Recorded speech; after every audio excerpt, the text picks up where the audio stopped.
Kau dapat ada dua motor belakang kau. Kau tahu tak itu jalan kecemasan ke apa dua lain? Kau tak boleh potong kiri tau. Sejak bila tu lorong kecemasan? kau Ni ada nampak di body cam.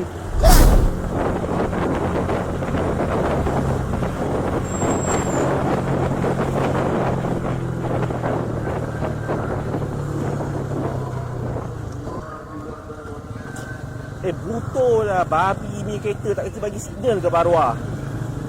Bodoh betul. Bukimak kau, babi.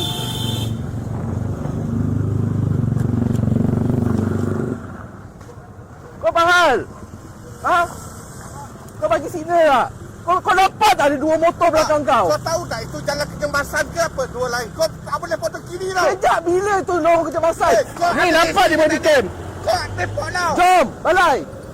Kau banyak pula. Kau ada signal tak ada. Aku nak melanggar dengan motor tu. Kau tahu tak? Motor tu boleh berhenti break. Laju pada belakang kiri. Laju kepala otak kau. 60 tak sampai. 60 tak sampai. Aku ada bukti kamera. Tak apa sekarang. Tak. Kau nak bagilah signal. Kau bagilah signal. Kau bagi signal. Orang faham.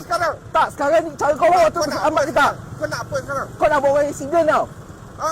Kau nak apa? Tak, sekarang kau nak bawa accident. Kau nak marah aku. Tak, sekarang ni yang kau bawa 60, apa salah accident? Bodoh. Kau tiba-tiba macam tu main masuk. Orang emergency brake. Kau kira baik dua-dua motor slow. Kalau motor, kalau ada orang lagi kau macam. Sekarang kau nak apa? Sekarang macam ni, aku bayarkan kau senang. Baiklah jalan. Okey. Baiklah jalan. Kau tunggu je.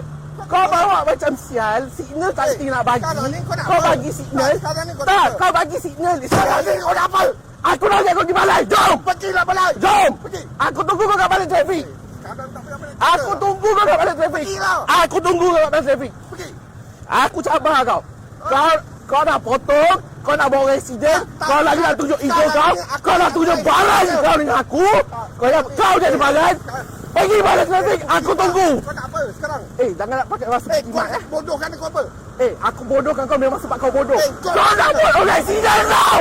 Bapuk penyakut. Babi betul. Bapuk penyakut ayam. Dia potong queue, orang nak accident. Dia pula nak marah aku. Tak, kau pergi balai lah. Dia yang salah dia nak marah orang. Bang, kita dia tak accident pun. Tak ada emergency brake. Kau tak ada apa pun. Tak ada emergency brake. Tak ada kamera. Aku cek ni dah banyak. Saya ni dah banyak. Signal kita pakai. Signal kita pakai. Kau tak ada kereta. Signal kita pakai. Ada kereta. Kereta ni je hutang 9 tahun. Signal kita pakai. Sorry lah. Aku kan yang bapak kau lah. Bapak aku dah mati apa? Dia mati lah. Macam apa? Kau tunggu bapak kau mampus pula. Babi Barwah. Bukiman